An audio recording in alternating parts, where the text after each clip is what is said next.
say something and I'll try to speak a little louder.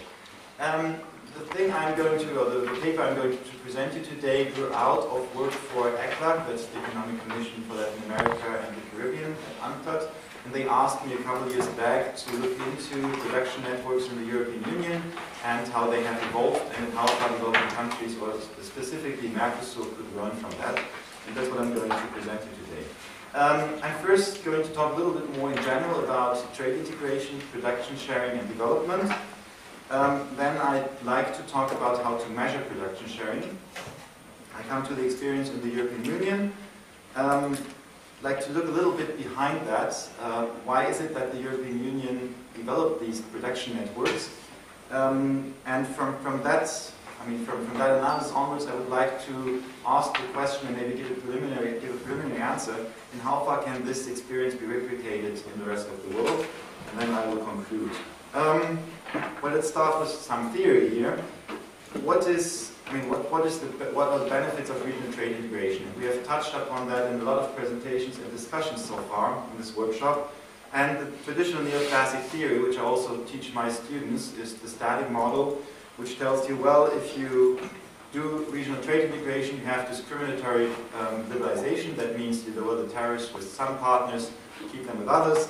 And that means you have an increase in producer surplus because your producers can better export to your partner countries, and in consumer surplus because your consumers get the goods more cheaply from your partners.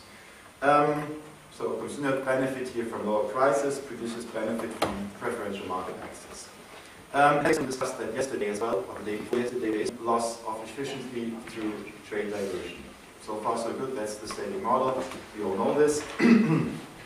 However, this is probably not the whole story of the benefits of regional integration, but there might be additional effects. We also touched them briefly, like economies of scale, both static and dynamic. That means both you might have larger companies serving these markets, but also over time, because you can have more production in certain markets, you learn, and there's learning by doing, and efficiency is increasing. Consumers have more choice, and well, I mean, both these things hold in very simple models of monopolistic competition.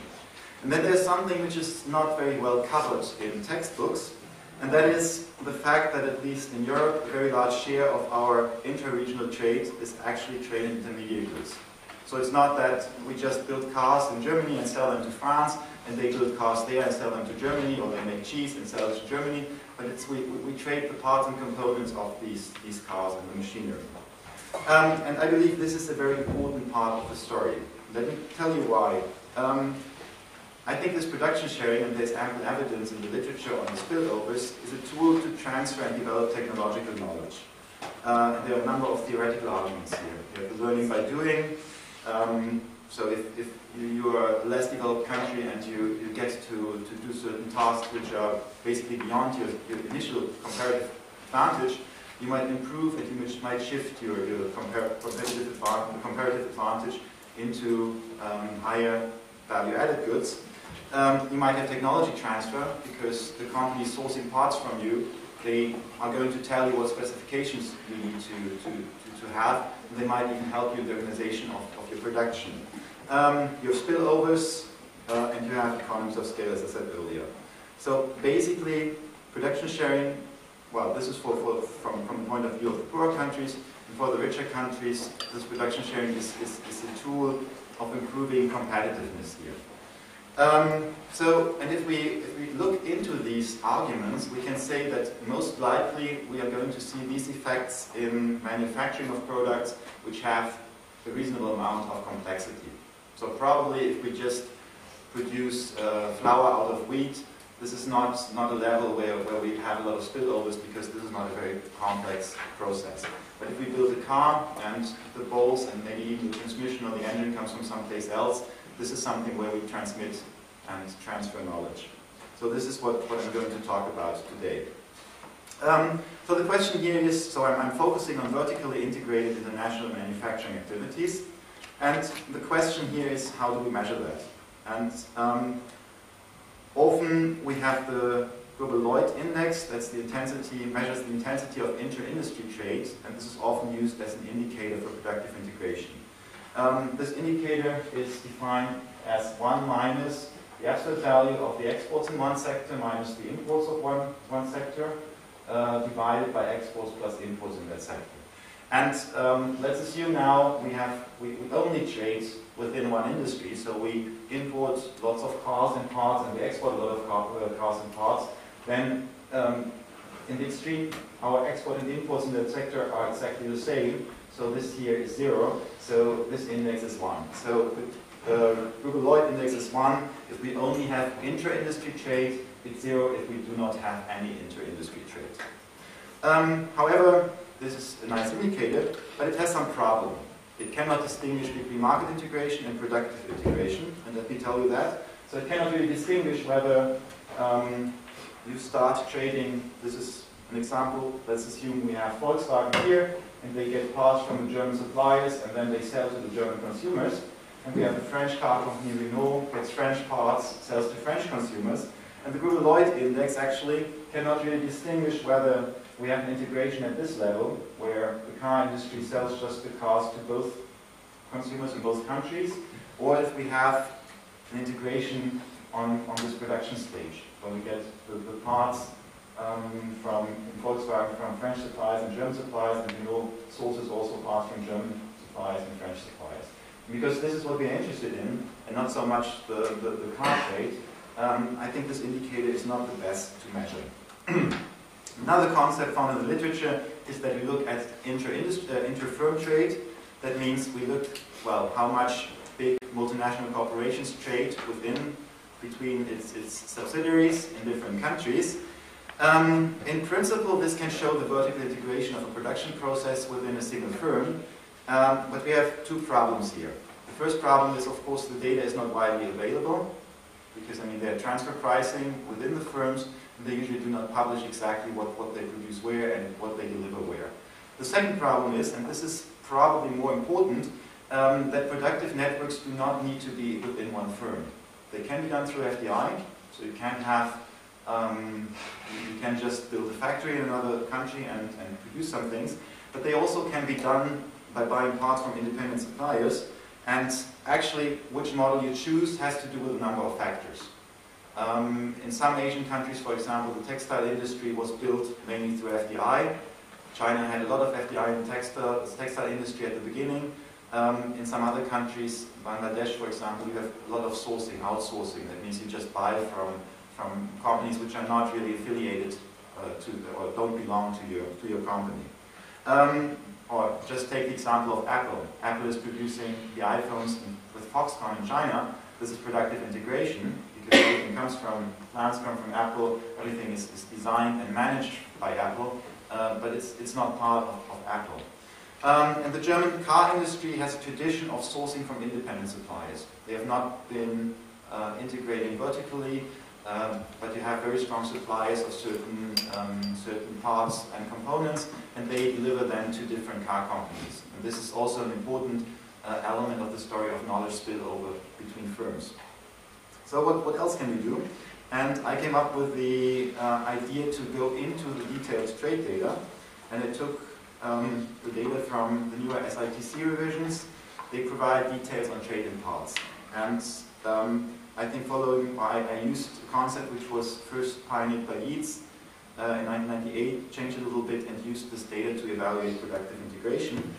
However, there are also some problems here. Eurostat only provides the reasonably detailed SITC trade data from 1995 onwards, for the new member states only from 1999 onwards, and Comtrade data is in US dollars and is not really compatible with some other of the European national account data.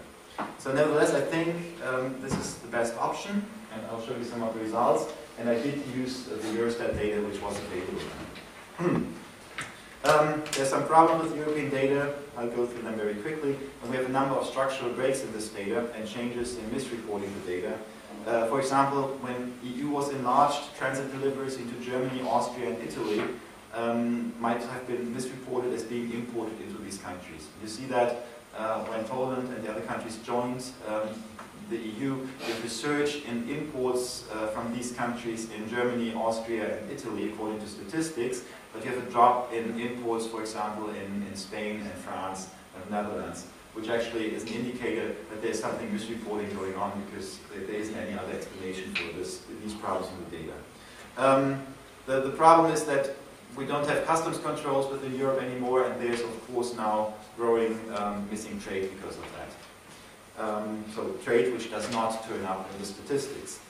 In addition, the Euro cash introduction in 2002 and the enlargement of the euro probably has exacerbated the problem, because now, up to that point, the central banks at least had some payment flows if there was trade, because the trade usually was paid for somehow. But since then, we don't even have payment flows between the countries reported by the central banks anymore.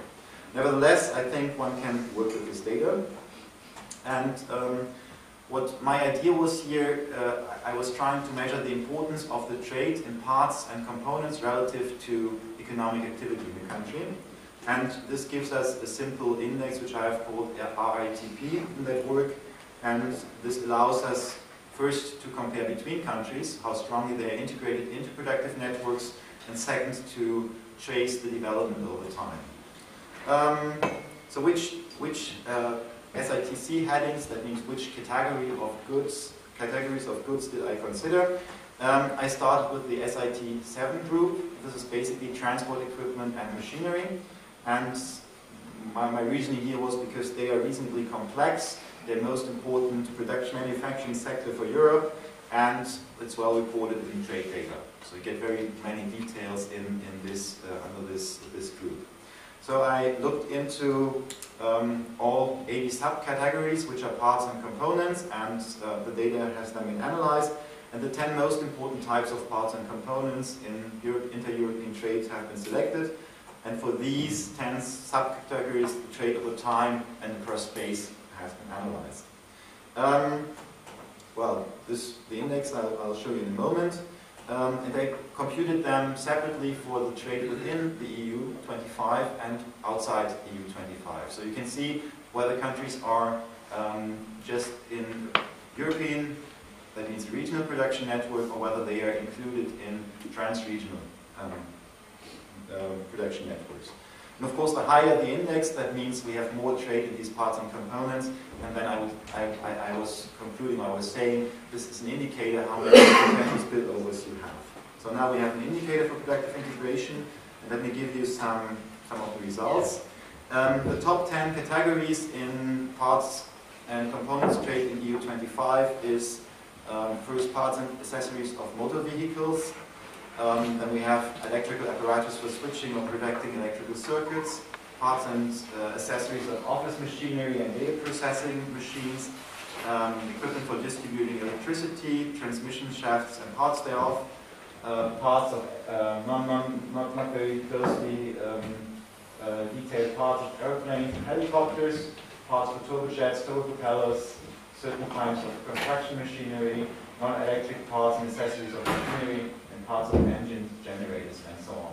And you see there's a very strong trade, especially for the electrical industry and the car industry, motor vehicle industry. Okay, so the most important productive networks in the EU, according to this analysis, is first motor vehicles, second electrical apparatus for switching and protecting electrical circuits, and we have parts of office machinery, equipment for distributing electricity, and transmission shafts. And if we now look which countries are integrated into these networks, this graph shows you first an indicator.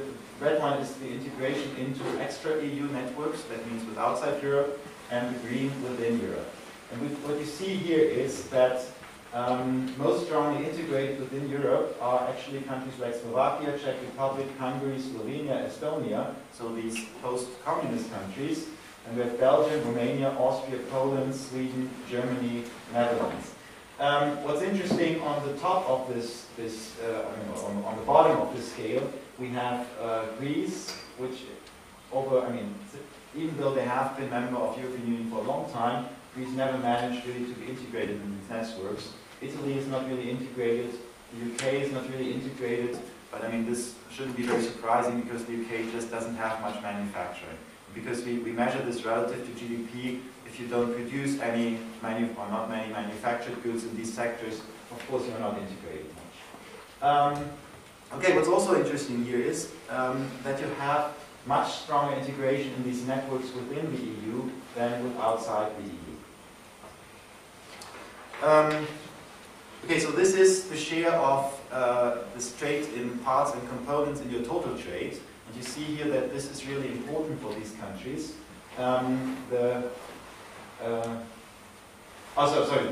This shows the trades with what you do within Europe as a share of the total trade, and the share of the trade in parts and components as a share of your total trade.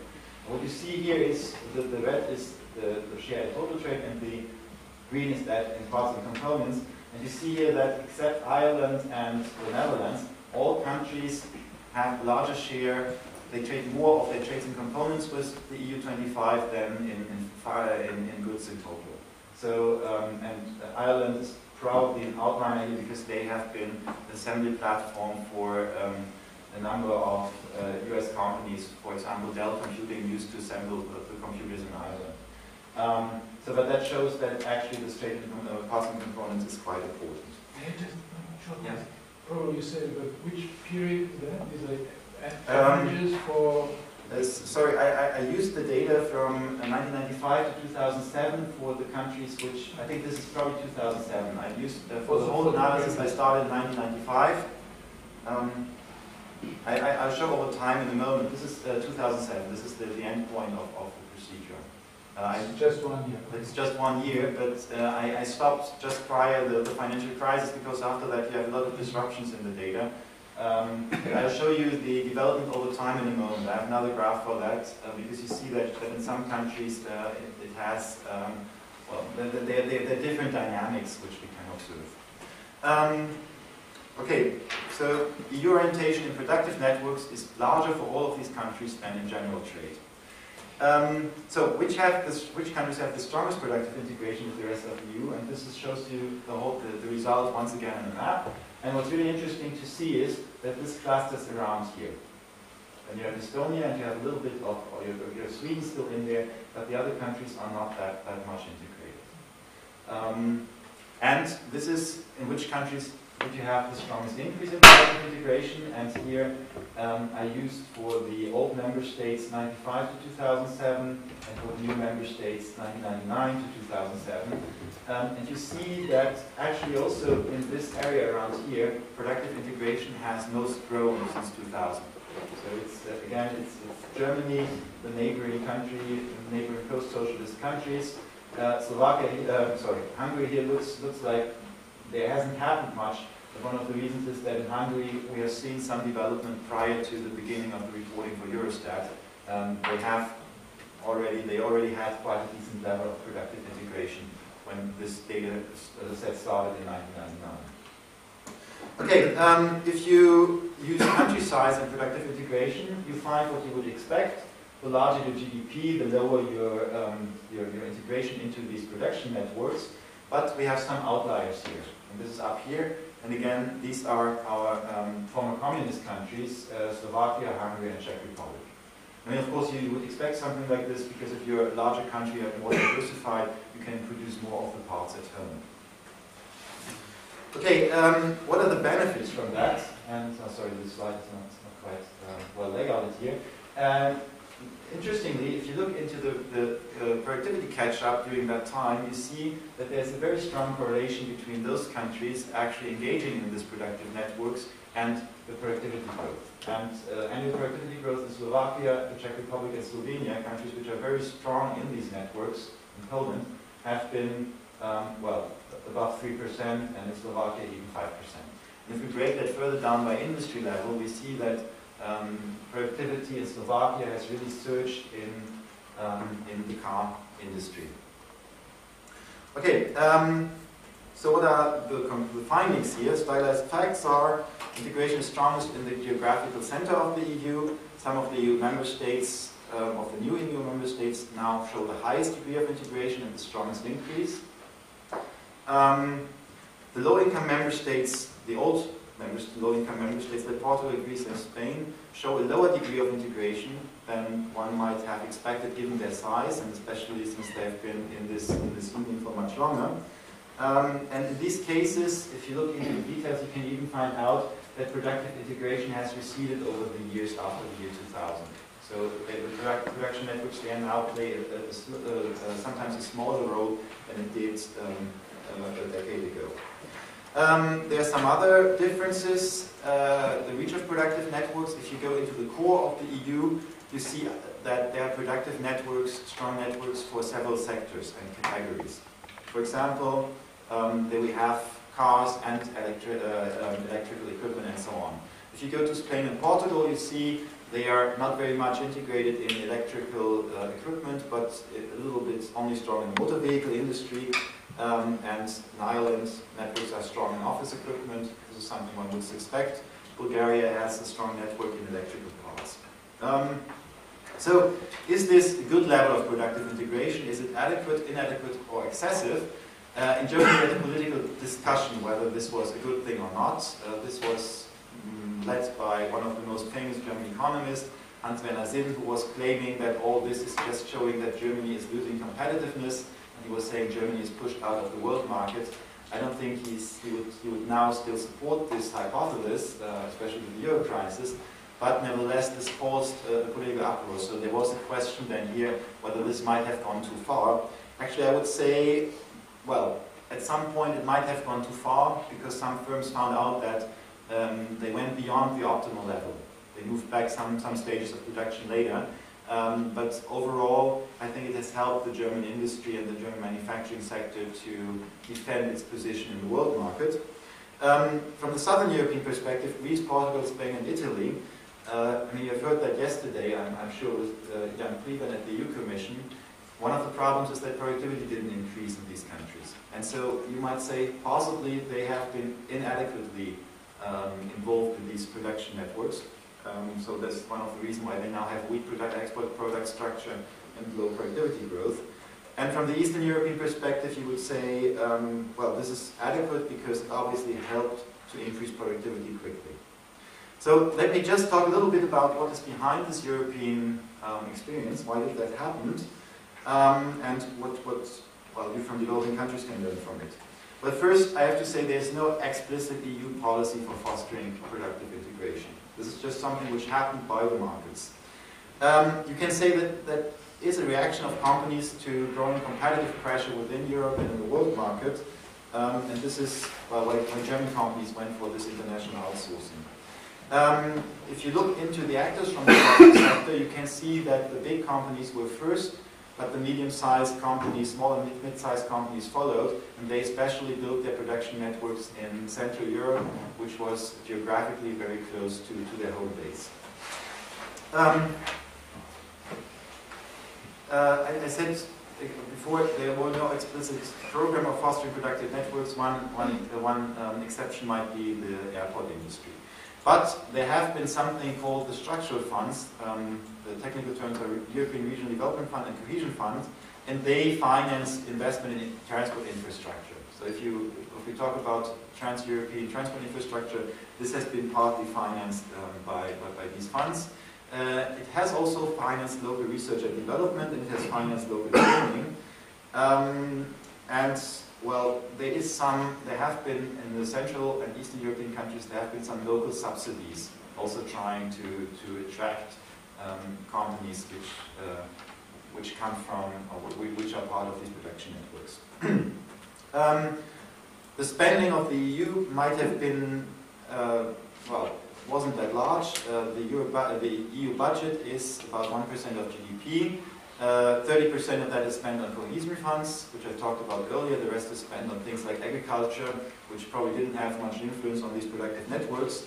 For some of the countries, the spending can amount to significantly more because this is very, focused to some countries. And the question is, in how far this EU spending has been helped to create these networks. And you can, of course, argue transport and communication infrastructure is important because that's a precondition. And if we go to Latin America, to South America, of course, transport infrastructure between Argentina and Brazil and Uruguay and Paraguay is pretty weak. So there might be some point to invest here more. But I think this does not explain why the Central European countries did so much better. Because if you look over time, the poor countries of EU 15, that means the old member states, Spain, Greece and Portugal, they have received much more aid than the new member states. So I would say the EU spending can only have a limited impact here. So what are then the factors which explain this formation of the network? And we've discussed that a lot in Rio de Janeiro and Sao Paulo on one of these workshops, and we had people there from Asia and Latin America. And I list them. We can maybe discuss them later. So probably stable exchange rates have played a role. Then the geographical proximity to manufacturing core of the EU is important. If you talk to these mid-sized German business people, they say, yeah, well, if I produce in Slovakia, I can get into my car in the morning, I drive to that factory, and I'll be back with my family at night. And this is very convenient, and don't have to fly anywhere. Then there's the question of historical specialization. What you all might not know is that the Slovak Republic and the Czech Republic, before the Second World War, they were already strong in manufacturing. This has been protected by the communist countries. These countries were within the communist bloc. They had to produce certain parts of the car industry, or they produced buses and lorries, and they were then traded towards the other countries. So there has been a tradition of manufacturing here. Then there is the cultural proximity, which also might be important. A lot of people in the Central and Eastern European countries do speak German, and at least when I talk to some of the business people, they said they feel much closer to them than to the Spanish or Portuguese people if they have to deal with them. And there is one thing which, well, we can also discuss. There seems to have been a hegemonial role of German manufacturing companies. So they were very active in building these networks. They actually went to Slovakia and trained their suppliers, told them exactly what to do, even told them how to organize production, and this also might have played a role. Why is this intra-EU productive integration stronger than extra-EU integration? Of course, if you have EU membership, this has brought political stability and rule of law. The European Commission and the European Court of Justice really have taken great effort to make sure that foreign firms are not discriminated against. And we have a strong position of these institutions, and they are really independent from national governments. I think this is different in Europe than in other regional integration agreements. And finally, we have free movement of factors, labor and capital, so you can bring in your engineers from another country and they stay there and work. Okay, can you replicate that? Let me give you some observations on the international experience, and then I'll finish. There's very little productive integration in Africa and Latin America. There's some people now using the same approach I did. I've seen some recent paper for Latin America, but the level there is much lower. There is a growing and intense productive integration in Southeast and East Asia. And what might be the difference here? Well, first, transportation, of course, in Asia. Well, transportation between densely populated areas is quite simple there, or at least it's facilitated because you have, in many cases, easy access to the sea, and then you can transport the parts and components there. In Latin America, or South America, you have very long distances, you have some very sparsely populated area, and there's no easy sea transport, especially if you look at the countries which border to the Pacific Ocean and those to the Atlantic. Second, in Asia, we have had rather stable exchange rates. Of course, we had some crises, but everyone more or less has pegged over the past years to the US dollar, and that means that also in between the networks, the exchange rate were reasonably stable. Latin America, this was not the case. We had the Argentinian crisis, the Brazilian crisis, and even in the latest financial crisis, the Brazilian currency has shown very large fluctuations. Finally, there's the difference in the hegemonic sector. In Asia, if you look into it, first Japan's manufacturing sector took this hegemonic role and created production networks, and the Koreans did similar things. And in Latin America and Africa, I don't see any hegemonic country in manufacturing which could take up this role. Okay, so can this be replicated? Well, of course you can replicate the deep regional institutions. That might be possible. The question is whether there's political will for that, but in principle, this is not something which cannot be done. You can improve your transport infrastructure, but and I don't have an answer for that, maybe we can discuss that. The question is, can the lack of a century-old manufacturing experience be compensated for? Can the production networks be formed without a regional hegemon? And can maybe middle-income countries like Brazil and South Africa take on the role of the hegemon? on. I think Brazil is trying to go into that direction, especially with the industrial policies there. But in South Africa, I don't see any initiative for that. Of course, we have a leverage in trade facilitation. This is from Dankov and others. This shows you the number of days it takes from once you have the goods in your factory and you bring them to the next port. And you see that in Europe it takes on average 13 days. I mean, clearing all formalities. If you go to Asia, well, it depends, on average 25 days. If you go to Africa and the Middle East, it's 41 days. And the Western Hemisphere is also, well, significantly more than in Europe. So maybe you can do something here. Okay, then I have my conclusions, and my time is up anyway. So one important benefit of European integration has been the building up of connection networks. Behind these networks are a number of factors: the deep integration, the single market, the close proximity, good transport routes, historical and cultural proximity, and the regional hegemon, Germany. And well, overall, my feeling is that these factors are quite difficult to replicate.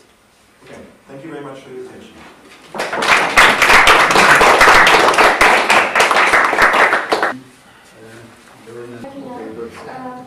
Good morning, everyone. I'm Verena from the University of Mauritius, and my paper, which is basically work in progress, is on China's and India's trade expansion, how it will be helping African development, and we'll be looking at it from a South-South trade perspective. So any comments and any suggestions are welcome for this paper. So let me give you an outline of what will be presented. I'll give the background and facts in terms of data on trade between India, China, and the African region. The objectives of the study: we'll have a brief look at the literature, analyze the data which has been used for this study, set out the methodology adopted, then discuss the findings, which are preliminary findings, and finally conclude. So, as you know now, both China and India are new engines of world economic growth. In fact, their presence in Africa has been widely noticed. India's presence is less popularly exposed compared to China, but is increasing gradually. And the new commercial corridors are linking Asia and Africa is basically due to the increasing demand in China and India for raw materials and energy, which help them to grow and to boost their development. So if we look at African trade with China and India, it has been increasing essentially as from 2000, and the volume of trade between the two countries and the African continent, I can say, has witnessed an exponential rise over the last decade. In fact, the value of trade between China and Africa rose by around 24% between 1995 and 2007. If we look at the figures, we'll see that by 2004, China's imports from Africa was 3 times larger than in 2000. In fact, China has been importing a lot from Africa, more than exports to Africa in 2011. So, if we look at the diagram there, the figure there, if you look at Chinese imports from Africa, it has been rising. The blue line showing you Chinese imports from Africa, and the red one is China exports to Africa. There has been a drop in 2009, but then it has picked up again after that. Now, coming to India and Africa, bilateral trade has also been increasing, and India imports a lot from Africa, more than India has been exporting to the region. India imports from Africa as a share of its total imports has also been rising essentially since 2005, and India has been importing more from Africa relative to China. If we look at the diagram there, India's imports from Africa has been rising as from 2004. It has been rising further to some kind of rotation in the recent years. If we look at the share of India's imports from Africa as a share of total Indian imports, this has also been rising during that period, and China's imports as well has been going through a rising trend. So what is my overall objective and in this paper is to look at the impact of China and India and Africa through the trade vector. So we'll be analyzing explosive growth of manufacturing trade, so I'll be focusing mainly on manufacturing trade between China and India and Africa. There will be the use of a gravity model there, so the preliminary results will be shown to you. And we also wanted to see what is the impact of China's and India's manufacturing exports on African countries' economic development. So if we have a brief look at the literature, there has been a number of studies being worked out on the China-Africa link as well as the India-Africa link. Usually the three main channels via which China and India affects Africa are seen to be trade flows, FDI flows, and aid flows. FDI essentially through technology transfer, integration in global value chains, etc. But there are other channels, again, where these three countries do interact, which I won't be going through now. So if we look at the Sino-African and Indian-African trade relation, we can still talk about the classical theory of comparative advantage, where Africa exports to China or India are basically natural resources, while Chinese and Indian exports to the region are essentially low-cost manufacturing and machinery. If we focus on the manufacturing sector itself, you will see that the effects of trade links are rather complex. So we need to look at the founding principles of the new trade theories like fragmentation of production and increasing returns to scale.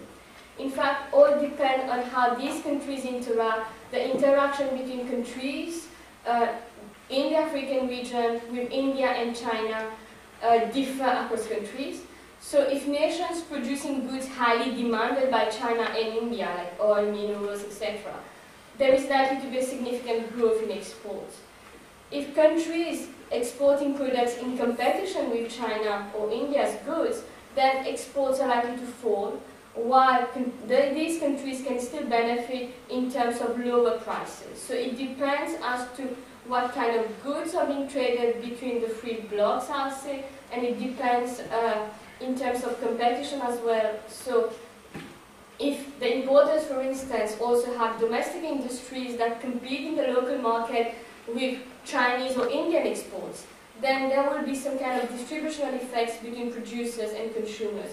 Consumers may gain from the cheap imports, while producers may lose because of competitive pressure, or they may also gain in terms of supply, cheaper supply of produced goods. And if we look at the impact on employees of collapsing firms, for instance, firms which cannot face the competition, they will lose, and the government may lose or gain in terms of tariff revenues or lose in terms of domestic income and indirect tax revenue.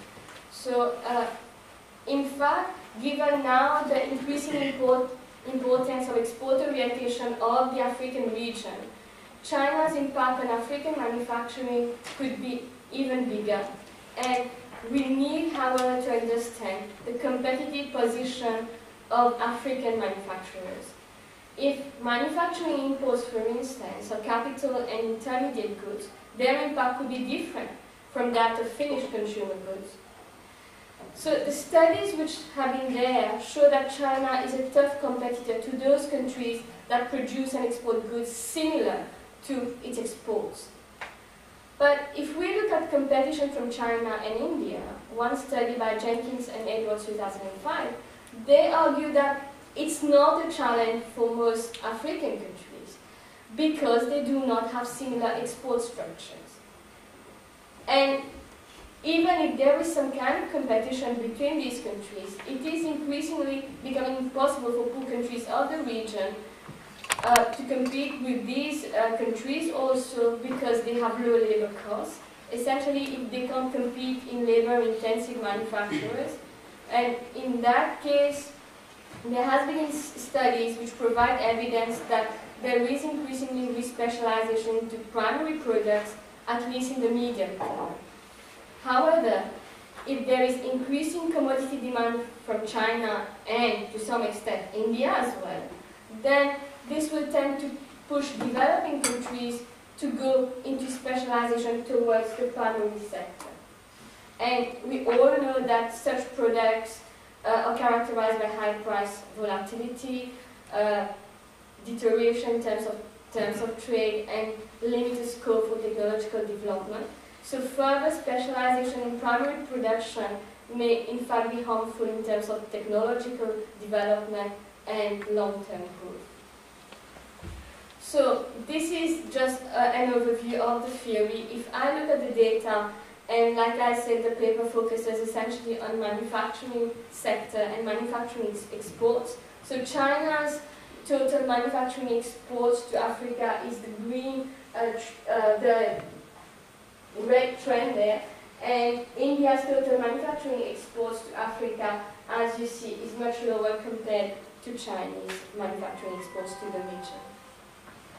Okay, so we also break the analysis in terms of where does Chinese manufacturing exports go, in which countries within the African region in 2011. And we'll see that those countries where China exports most of its manufacturing products are Nigeria, South Africa, Egypt, Algeria, Benin there. And we did the same thing for India. And you will see that the three countries which top the list are similar in terms of South Africa, Nigeria, Egypt, but they also export to Kenya and Ghana.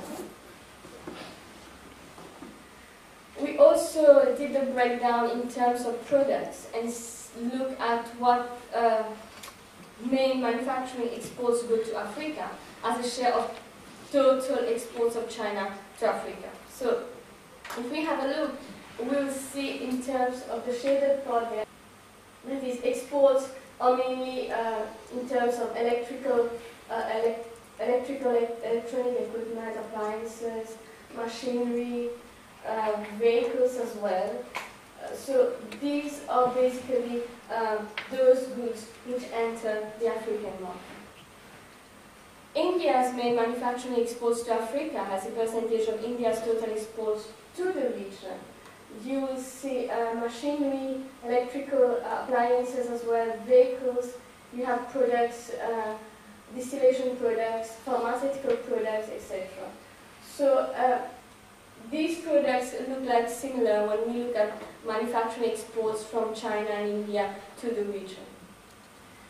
So what we use is basically data from the UN country, data from the World Development Indicators, because we also wanted to look at the impact on economic development in Africa. We use data from CPII there, data essentially on distance and other geographic variables. So our time dimension for our analysis is from 1990 to 2011. We have 52 African countries. So we will be looking at bilateral trade data between China and these 52 African countries. India also with these 52 African countries. Panel methodologies apply there. We also apply the one-two-step procedure to account for zero trade flows. As I said earlier, we'll be applying the gravity model, which is there. And we'll be looking at exports from India to Africa, and then exports from China to the African region, to the 52 countries of the African region. So this is a basic gravity model where you have all the variables like GDP to account for market size, distance, and we'll be using a double log model. So I don't know whether you could see that well. I have China manufacturing exports there, China GDP, African GDP, we included exchange rate, distance, and whether the country is a landlocked country or not. And I've also included other regional trading groups there, like COMESA, SADC, EAC, etc. So the first one is done for Chinese manufacturing exports, and the second one for Indian manufacturing exports. Then the second part of the analysis is to see whether Chinese manufacturing exports and Indian manufacturing exports have an impact on real GDP of the African continent. We use all the usual variables in the growth equation like FDI, overseas development assistance, domestic investment, external debt as a share of GDP, government consumption, telephone main lines. In fact, we've also checked for endogeneity there, and we use a similar method which had been used before to account for endogeneity in terms of Chinese manufacturing exports and Indian manufacturing exports. So let's see first the gravity model and the results which we got for India's manufacturing exports to Africa. And you will see in terms of the usual variables for the gravity model, Indian GDP, African GDP has got positive effects on manufacturing exports to Africa in terms of market size. And the result is robust throughout the different estimation technique.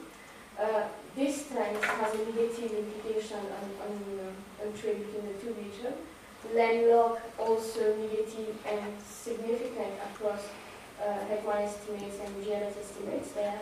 Then we come to the different regional groups, and we had SADC, COMESA, ECOWAS, AMU, EAC, and we had a look at the impact. And we have seen that SADC, COMESA, ECOWAS, and AMU have got like positive implications which are significant for India's manufacturing exports to the region. EAC is not significant, positive but not significant in that case. In fact, we will build further on this model. As I said before, this is preliminary result. And when we come to China's manufacturing exports to Africa, we have the usual variables, China GDP, Africa GDP, as a measure of market size, again, being positive and significant. Distance is negative, then whether the country is landlocked or not, negative implication. And the regional groups there are significant and positive. EAC has got a positive and significant relationship in this case compared to the India's gravity model. So what we did next is we also we looked at the implication on real GDP in the African region, and we included Chinese manufacturing exports there and India manufacturing exports. And we, in the first two columns, we found that they generate a positive and significant relationship. The other variables are as the usual growth equation and the usual sign, and most of them are statistically significant in that case. So what is of relevance to us is looking at the implication of Chinese manufacturing exports and Indian manufacturing exports on growth in the African region. And we noted that we had a positive effect as well as statistically significant effect. Then, since the African region also trade a lot with the US, we also included US manufacturing exports there. It doesn't turn out to be significant but positive. We couldn't include EU manufacturing exports in that case for the simple reason that when we included that, there were missing data in the data set, and then it drops many of our observations. So we used the method by Young 2010 where when we accounted for endogeneity, we used the gravity model to treat the endogeneity problem.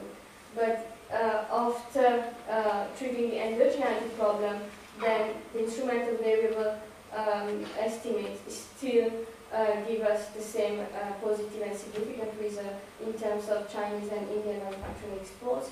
But in terms of the coefficient, we will note that Chinese manufacturing exports have got a slightly higher impact on real GDP in that part of the region.